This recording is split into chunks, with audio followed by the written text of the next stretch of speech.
Hi viewers and my dear students of UAE. I am happy to welcome you all to today's program of My Teacher, the biggest classroom of the UAE.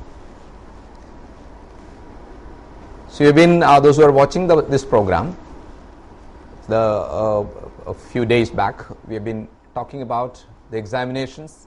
We are talking about the contents which have been the students of 11th as well as 10th standard students prepare for the examination.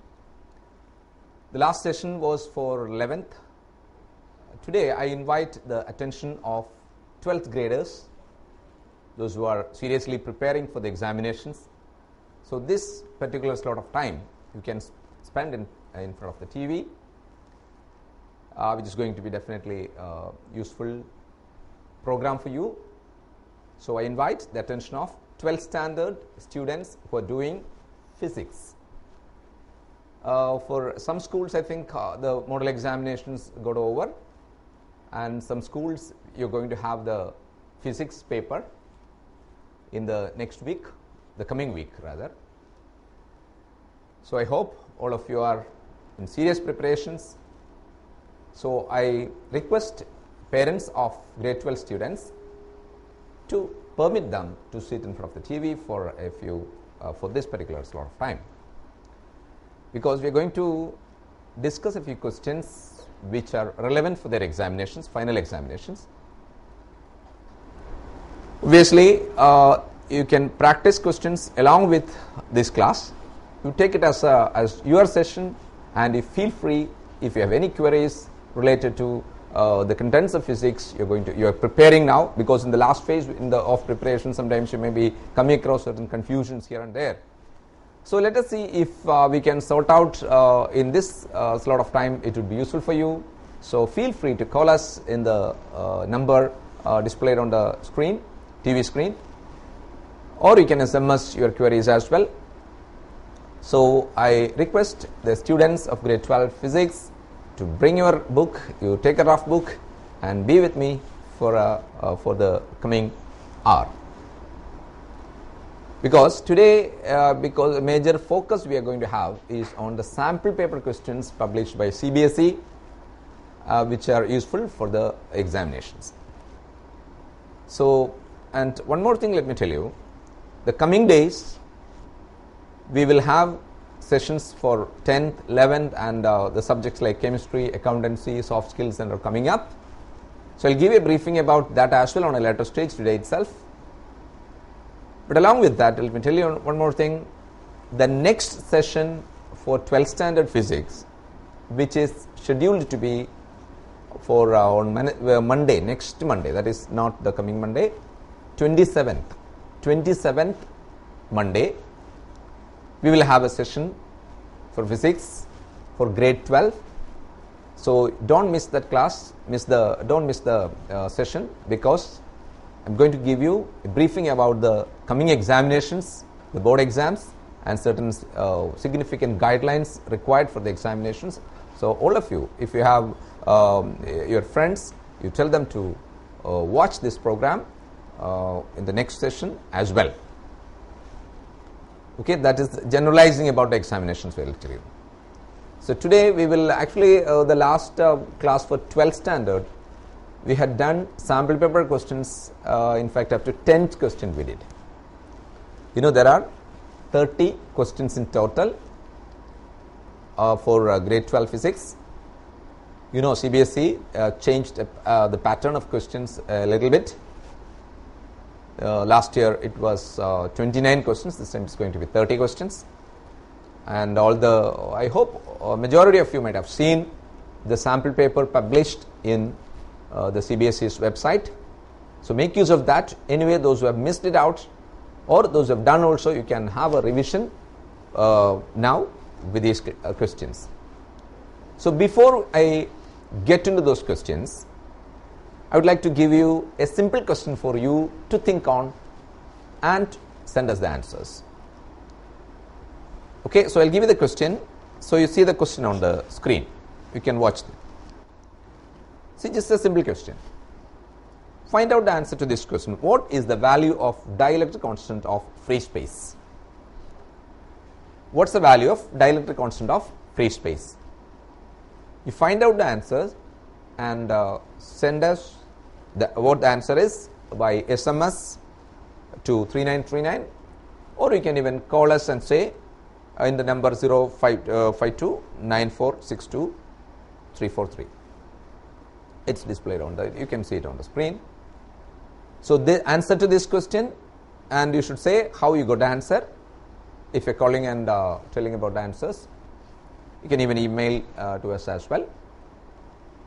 Along with, if while preparing, if you have any confusion, because last phase you may not be able to get a chance to clear your confusions in time, so feel free to collect them and call us. We will try to sort it out. Okay, it's for you. Okay, so now let's see. So we'll move on to the questions. So the first question I'm going to give you is the 11th question from the sample paper. That is, when a photosensitive material is irradiated with a light of frequency nu, the maximum speed of emitted photoelectrons equals Vmax. Okay, the square of Vmax squared is observed to vary with frequency as per the graph shown here. Okay, obtain expressions for Planck's constant, work function of the given photosensitive material in terms of parameters L, N, mass m of the electron. This is the question. So those who have watched the last session for physics class 12, you might be remembering some equations I mentioned about the photoelectric effect. So I'll give you one format or one specific form of the same equation, because basic form of the equation for photoelectric effect what we have is h nu is equal to the work function plus half m Vmax squared, the maximum kinetic energy. So on rearranging this, we will get an expression for Vmax squared as, what do we get is, this you can rewrite as what, h nu 0, because it is work function. So Vmax squared you can write as 2h nu by m, correct, minus 2h nu 0 by m. So on rearranging this equation, we will be able to write it in this form. Why we are writing it in this format is, in the question on the graph, you can see on the y-axis what's marked is Vmax squared, square of maximum velocity. If it is square of maximum velocity, that is we should make an equation with subject Vmax squared, because mathematically you know the equation y is equal to mx minus c form it is, minus c, because we have negative y-intercept. Okay, the y-intercept is negative. That means how the graph is going to be. This is the graph. Okay, so the y-intercept is coming here, so which is minus 2h nu 0 by m. Okay, see the question once again. You can see, watch the question once again. When a given photosensitive material is irradiated with light of frequency nu, the maximum speed of the emitted photoelectrons equals Vmax. Square of Vmax is observed to vary with frequency as per the graph shown. So what all we are going to find is expression for Planck's constant and work function. Okay, so now listen. That means we need equation for Planck's constant. First of all, Planck's constant means h we are going to get, and also we need equation for work function, that is phi. For these two we are going to get equations. See, from this equation you can see this is in the place of c. You know this x-intercept over here. Okay, x-intercept. This is the work function. Sorry, the threshold frequency. All right, but it is given in the question as n, and this is given as L. Okay, that is given in the diagram. That is something you have to make a note of. Okay, so here according to the standard equation which we have got over here, 2h nu 0 by m is the y-intercept. But here what is the y-intercept given in the diagram? That is L. So you may equate it as L. So what will h be therefore? ml divided by 2 nu 0, correct? But nu 0 is this much only, that is n, alright? So we can replace nu 0 with n. See, this is the first answer, expression for Planck's constant we got. What if we got it? Clear. Now we have to think of the equation for work function. So how do you get equation for work function? Work function, what's the basic equation of work function? H nu 0. Correct? H nu 0 is the work function. H, what's the equation? ml by 2n. And work function is given as n. Sorry, a threshold frequency is given as n. Right? So this is n. That's a threshold frequency. So we can cancel this off. So we get an expression for work function as ml by 2. You see, once again, see the question. A graph is given, and based or in terms of n and l, we are going to get expressions for Planck's constant and work function, h and phi. If you understood how we got it, this is the how the equation for h, Planck's constant. So what we got is, we made an equation. Why we made it in this format? Because on the y-axis, what is given is Vmax squared. That's why we're going to get it in that form, right? This is on the x-axis. It is frequency. It's given. Okay. Then from the graph, the y-intercept is according to the mathematical concept. You can say y-intercept is this one, which is but given as L, equated and found out the value of Planck's constant. Then work function is h nu 0, but nu 0 in the diagram given as n. So substitute over there and get a value of work function. Is that clear? All right. So now we will move on to the next question. So the next question we have, you see the question. You see the question now. Sorry. Yes. All of you go through the question.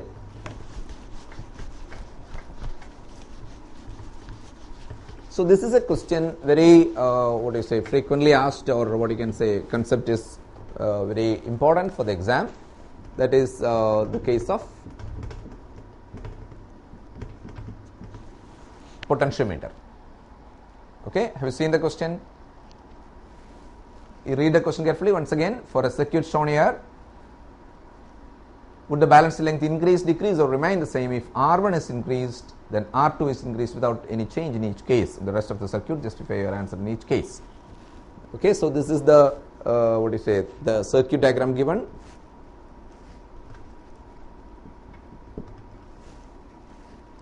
Okay, go through the circuit diagram. Just draw the circuit diagram in your book. Okay, now after that I will explain how to get it. Right. So we have this, so close to key is the circuit.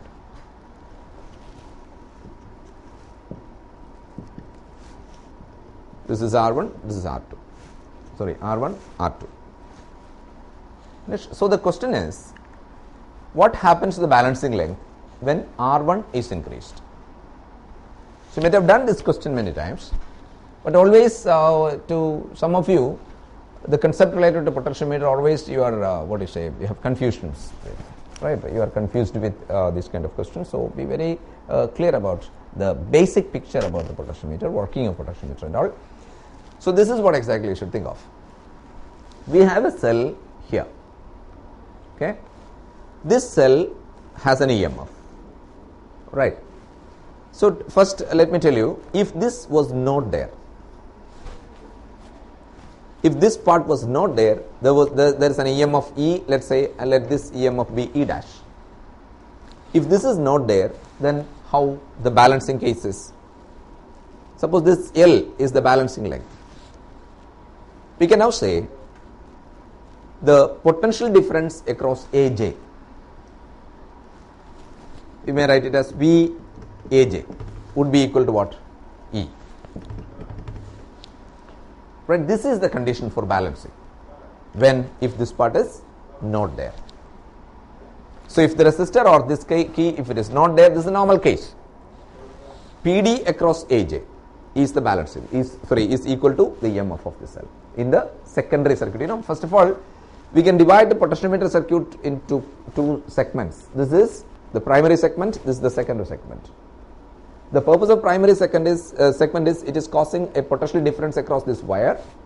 This potential difference per unit length of the wire AB gives what? Potential gradient. So what is potential gradient once again?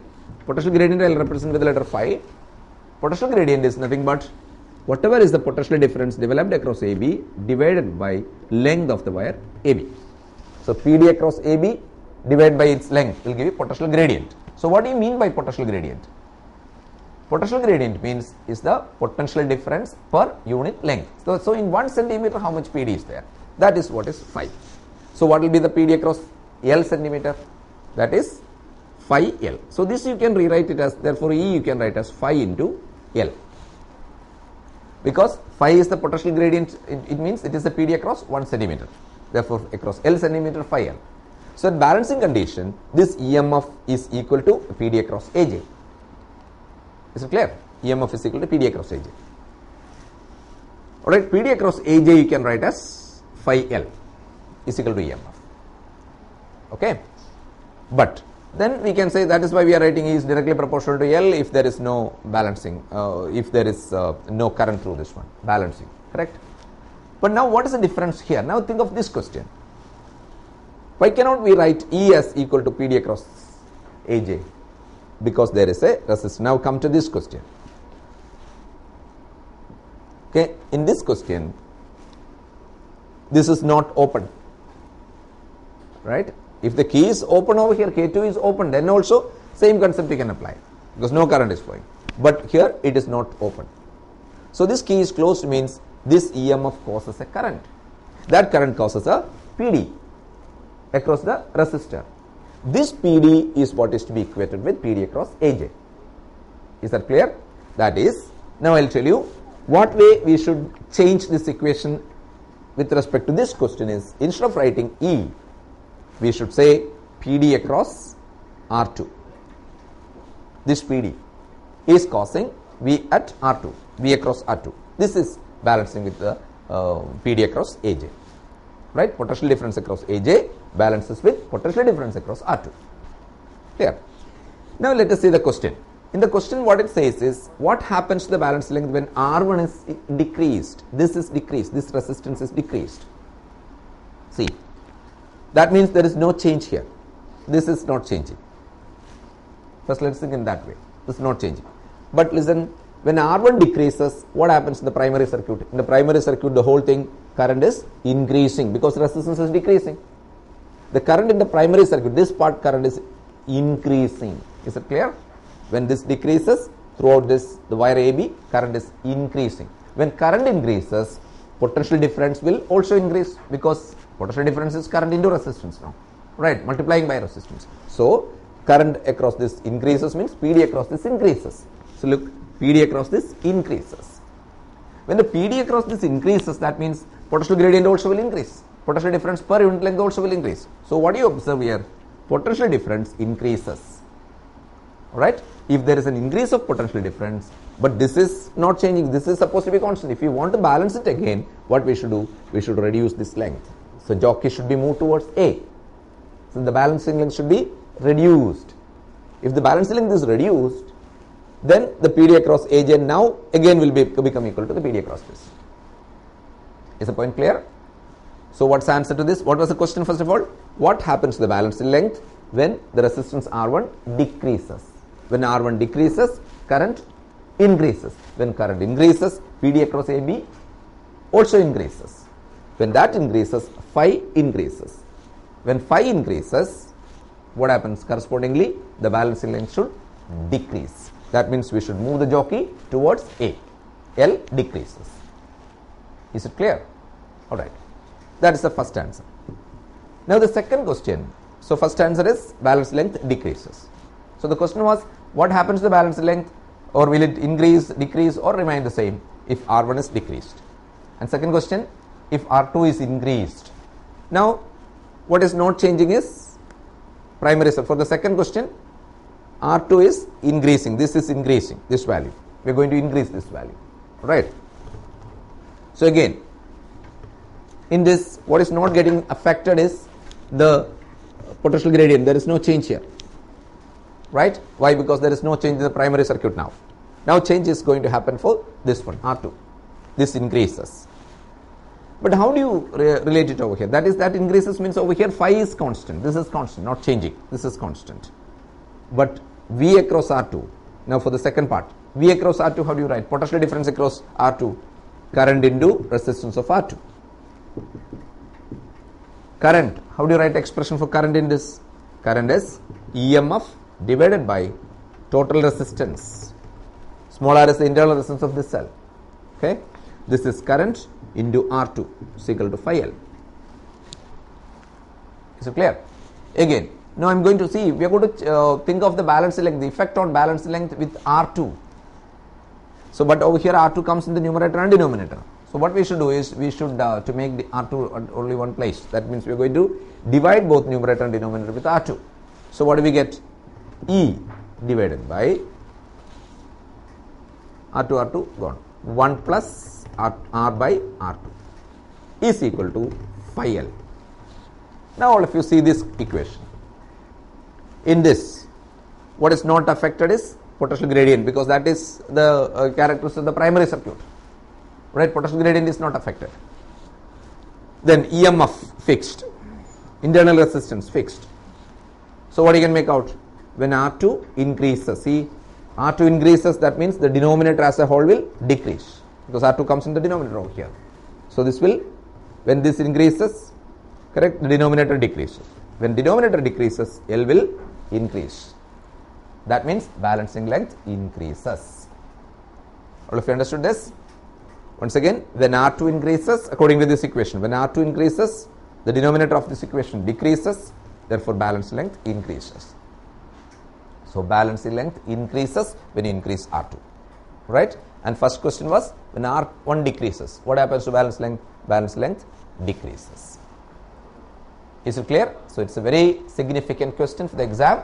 So, practice it again and again, and many different types of questions related to this you have to practice and solve and see. Okay, this is the 12th question in the latest sample paper, right? Now, we move on to the 13th question. You look at the 13th question now on the screen. 13th question.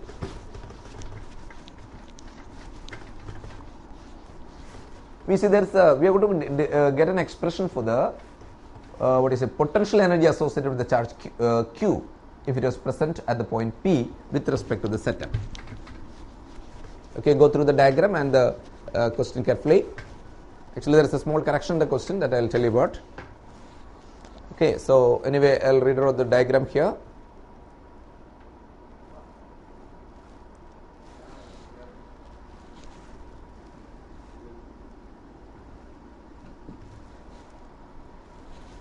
Okay, so now you can listen to this question. I will show you how to get it. Okay, now watch on the whiteboard. Here we have this distance. Actually, this is the small correction we have to make in the question.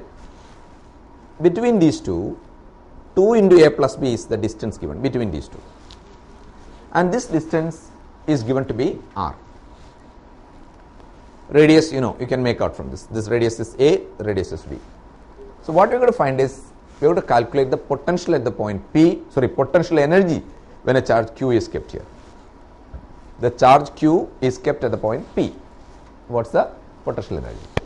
How do you calculate potential energy? We have to measure, we have to calculate the value of charge, value of potential energy when the charge Q is kept over there. You know the potential energy calculation, what's the equation we have is 2 ways you can think of. If there are 2 point charges, we will say potential energy between 2 point charges is kq1 q2 by r, where k is 9 times 10 to the power 9.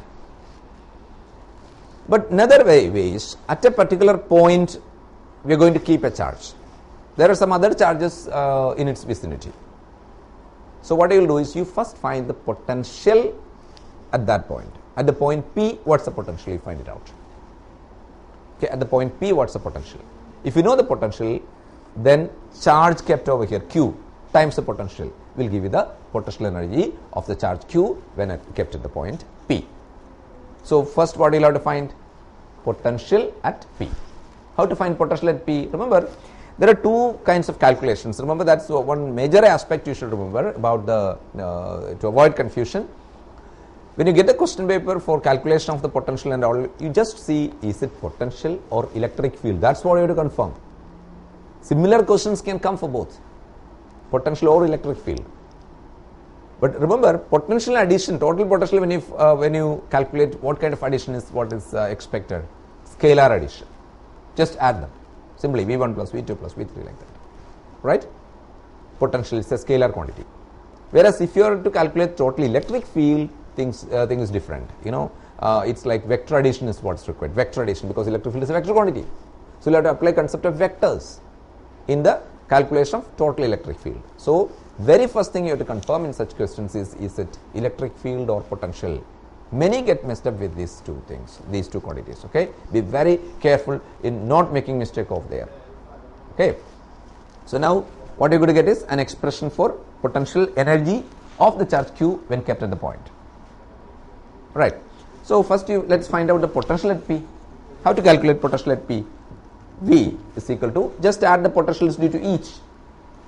Due to this charge, what's the potential? Kq by, due to this charge, Kq by this distance. How do you find this distance? Let me write it as R1. This distance is R2. Okay, so how do you find R1? R1, you just use Pythagoras theorem. Right, R1 is equal to square root of what? This distance. How much is this distance? This distance is given as 2 into a plus b. So half of that, this is a plus b plus a. So what will be the total distance? A plus b plus a, that is 2a plus b, and this is r. So we can write r squared plus 2a plus b the whole square.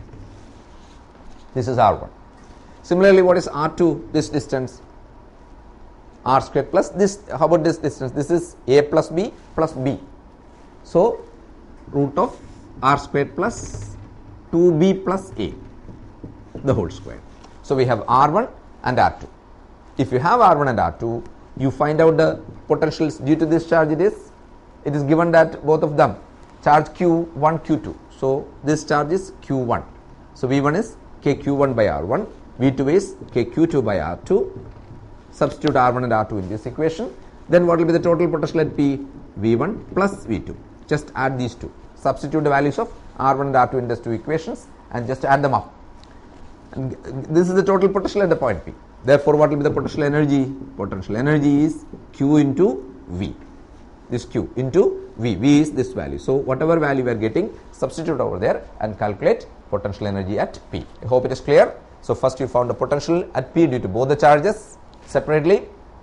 Then added the potentials. Then q into v. That gives the potential energy of the charge q when it is kept at the point P. Is the point clear? Okay. Now I'll do one thing before we go for a short break. I'll show you the question once again. I asked you at the beginning of the session. So after the break we'll discuss this one. So have a look at the question. What's the value of dielectric constant of free space? Okay, just see what the answer is and call us in the number displayed on the screen. And we are now at right now we are going for a short break. After the break we will continue discussing the sample questions for grade 12 physics. Stay tuned.